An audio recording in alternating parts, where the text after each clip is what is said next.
Holidays-nale, adu namma GT Holidays da. GT Holidays, South India's #1 travel brand. You know you are special when you're with GT Holidays. Yes, வீடு, schools, hotels, store room இங்கெல்லாம் partition wall கட்டணும்னாலும் இப்போ building ஓனர்ஸோட first choice Renocon Rapid Wall Panels.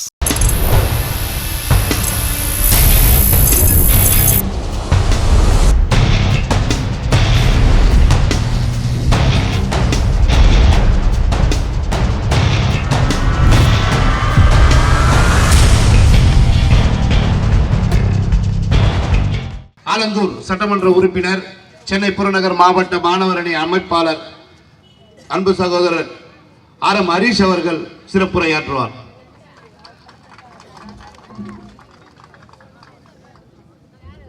எல்லாருக்கும் வணக்கம்மா, எப்படி இருக்கீங்க? நல்லா இருக்கீங்களா? உங்களுக்கு நல்லா தெரியும், எப்பவுமே உங்க கூட தான் நான் இருக்கேன்.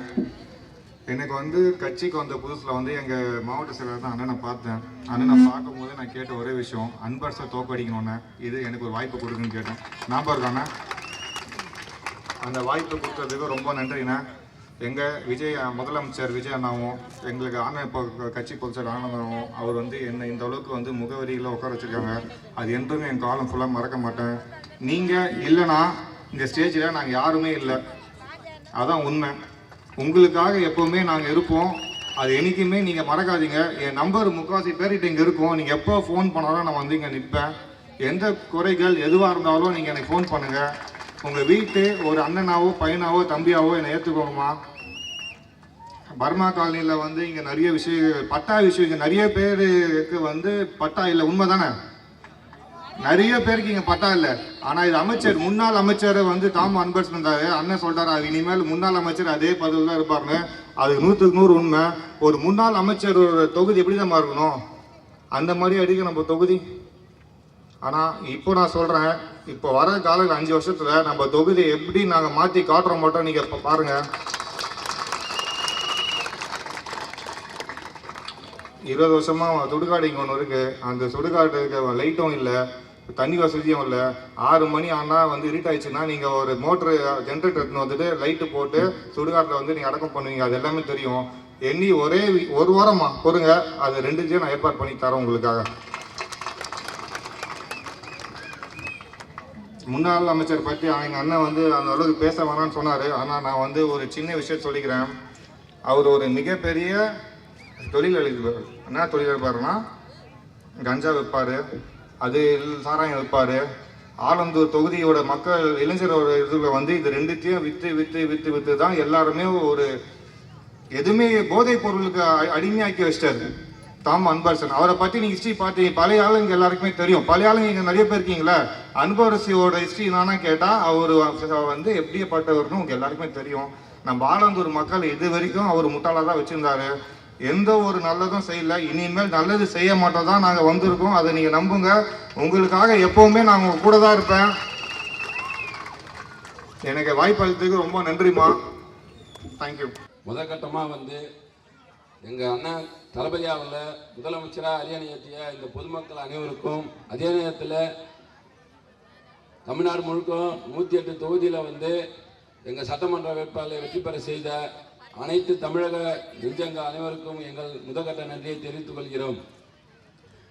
ஜூன் 22 நான் வணங்கும் கடவுள் தமிழகத்தின் நிரந்தர முதல்வர் தளபதி விஜய் அண்ணா அவர்களின் பிறந்தநாளை முன்னிட்டு சென்னை புறநகர் மாவட்டம் ஆலந்தூர் தெற்கு பகுதி சார்பாக நடைபெற்றுக் கொண்டிருக்கும் இந்த மாபெரும் நலத்திட்ட உதவி வழங்கும் பொதுக்கூட்டத்திற்கு தலைமை பொறுப்பேற்றுக் கொண்டிருக்கும் எங்கள் மாவட்ட கழகத்தின் செயல் வீரரும் மாவட்ட கழகத்தின் செயலாளரும் எங்களெல்லாம் அன்போடு வரவேற்றுக் கொண்டிருக்கும் எங்கள் அண்ணன் சோழியநல்லூர் சட்டமன்ற தொகுதியின் உறுப்பினர் மாவட்ட கழக செயலாளர் ECRP சரவணன் அவர்களே,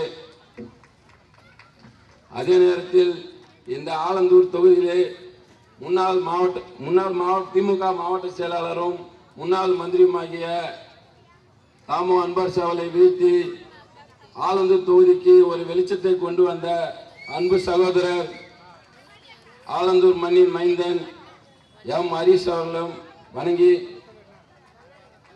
இந்த நிகழ்ச்சியை சிறப்பாக ஏற்பாடு செய்த ஆலந்தூர் தெற்கு பகுதி கழக செயலாளர் அன்பு சகோதரர் எம் மதன் அவர்களை வணங்குகின்றேன். மேலும் இந்த நிகழ்ச்சிக்கு உறுதுணையாக இருந்த வட்டக்கழக செயலாளருக்கும் பகுதி கழக நிர்வாகிகளுக்கும் மற்றும் மாவட்ட கழக நிர்வாகி அனைவருக்கும் மற்றும் கழக மகளிர் அணி, மாணவர் அணி, தொண்டர் அணி, வர்த்தக அணி, மாணவர் அணி என அனைத்து கழக நிர்வாகிகளையும் முதற்கட்டம் வணங்கிக் கொள்கிறேன். 2 விஷயம் மட்டும்தான் பேசுகிறேன். முதற்கட்டமாக பார்த்தீங்கன்னாக்கா, திமுகவில் பண்ண மாதிரி ஒரு மாற்றான் தாய் போல பழகாம தலைவர் முதல்வர் அவர்கள் புரட்சி தலைவர் அம்மா ஜெயலலிதா கொண்டு வந்த அந்த அம்மா ஓட்டல் திட்டத்தை சிறப்பித்து புதுப்பிச்சு நீங்கள் அதை எல்லாம், ஏன்னா அந்த சாப்பாடு வந்து ஏழைங்க வெளியூர்லேருந்து பிழைக்க வந்த, இந்த தமிழ்நாட்டில் வெளியூர்லேருந்து பிழைக்க வந்த மாவட்ட ஆளுங்க தான் வந்து இங்கே சாப்பிட்றாங்க. அதை மெயினாகவே அதை தளபதிக்கு முன்னிறுத்தி எங்கள் மாவட்ட செயலாளர் ஒரு ஆலோசனை கொடுத்து அது மூலிமா வந்து இன்றைக்கி அம்மா ஹோட்டல்லாம் பார்த்தீங்கன்னாக்கா ரெடி பண்ணி நீங்கள் வந்து ரீஃப்ரெஷ் பண்ணுங்கன்னு சொன்ன உடனேமே எங்களுக்கு கட்சி இது கவர்மெண்ட்லேருந்து ஏதாவது ஃபண்டு கொடுத்தாங்களா இல்லையா, அண்ணா வந்து உடனே நீங்கள் எல்லா இடத்துலையும் இருக்கிற அம்மா ஹோட்டலையும் போய் பார்த்து ரெடி பண்ணுங்கள். உடனே வந்து அம்மா ஹோட்டலில் வந்து தரம் நல்லா இருக்கான்னு பார்த்து செக் பண்ணுங்கள். அதே நேரத்தில் போய் சாப்பிட்டு பார்த்து எப்படி இருக்குன்னு சொல்லுங்கன்னு எங்களுக்கு ஆணையை கொடுத்தாரு. அதே நேரத்தில் அண்ணனும் வந்து எல்லா ஹோட்டலையும் எல்லா அம்மா உணவகத்தையும் போய் செக் பண்ணாப்புல. அதுமாதிரி ஆலந்தூர் தொகுதி எம்எல்ஏவும் வந்து எல்லா அம்மா உணவகத்தையும் செக் பண்ணாப்புல. அது ரொம்ப சந்தோஷமாக இருக்குது. ஏன்னாக்கா இது ரொம்ப அடித்தட்ட மக்களுக்கு ஒரு நல்ல விஷயமா இருக்குது. அதே போல் வந்து தலைவர் வந்து என்னென்ன திட்டங்கள்லாம் கொண்டு வரணும்னு சொல்லி தேர்தல் அறிக்கையாக கொடுத்தாரோ அது எல்லாமே கண்டிப்பாக நிறைவேற்றி தருவார்.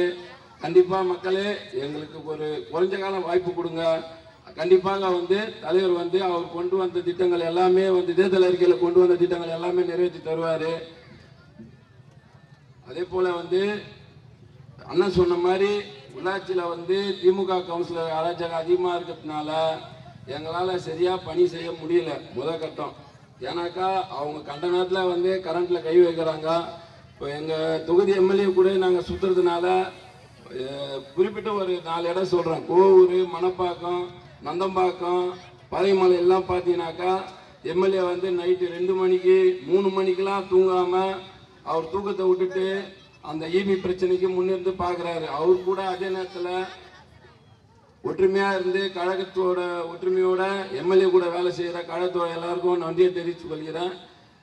இந்த ஈவி பிரச்சனை விரைவில் உள்ளாட்சி தேர்தல் நடக்கிறதுக்கு முன்னாடியே வந்து இந்த 2 தொகுதியிலையும் வந்து இருக்கிற இந்த ஈவி பிரச்சனையை 2 சட்டமன்ற உறுப்பினர்களும் சரி செஞ்சு தரணும்னு கேட்டுக்கிறேன். அவங்க செஞ்சு தருவாங்க. ஏன்னா அவங்களும் அடிமட்டத்துலேருந்து தான் இந்த இடத்துக்கு வந்திருக்காங்க. நாங்களும் அதே மாதிரி தான்.